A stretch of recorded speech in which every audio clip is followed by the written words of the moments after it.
انداز نظر یہ تو کیا ہوا، اللہ تعالیٰ کی طرف سے مجھے عنایت ہوئی، رحمت کی بارش ہوئی اور مجھے کلمہ بھی نصیب ہوا۔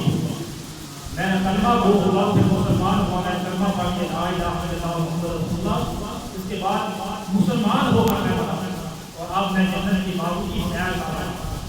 تو پتہ چلتا ہے کہ جس نے بھی رمضان المبارک کے مقدس مہینے کی تعظیم کی، تقریم کی، ادب کیا، احترام کیا، وہ بھی جنتی بن سکتا ہے۔ اگر مجوسی ہو کر جنتی ہو سکتا ہے تو پیارے حبیب کی ہم جیسے امتی ہو کر کیوں نہ رمضان المبارک کا مقدس مہینے کا احترام کر کے ہم بھی جنت کے باغوں کی سیر کریں۔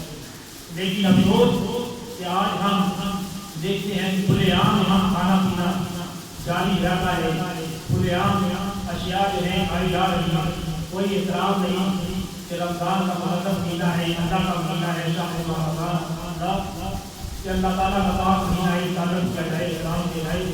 ہم بازاروں میں دیکھتے ہیں، گلی میں دیکھتے ہیں، گاؤں میں دیکھتے ہیں، شہروں میں دیکھتے ہیں، کھلے عام جو ہے انسان رمضان مقدس کے پاک مہینے کے احترام سے جائے، کھلے عام اشیاء جو ہے چیزیں کھا رہے ہیں۔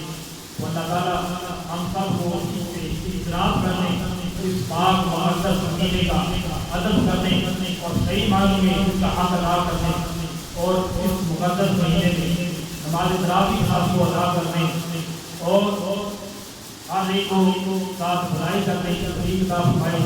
اور دعا ہے کہ اللہ تعالیٰ ہمیں سید عالمین آقا علیہ الصلوۃ والسلام غیر مشروط محبت اور نامحدود وفاداری نصیب فرمائے۔ آمین۔ وما علینا الا البلاغ۔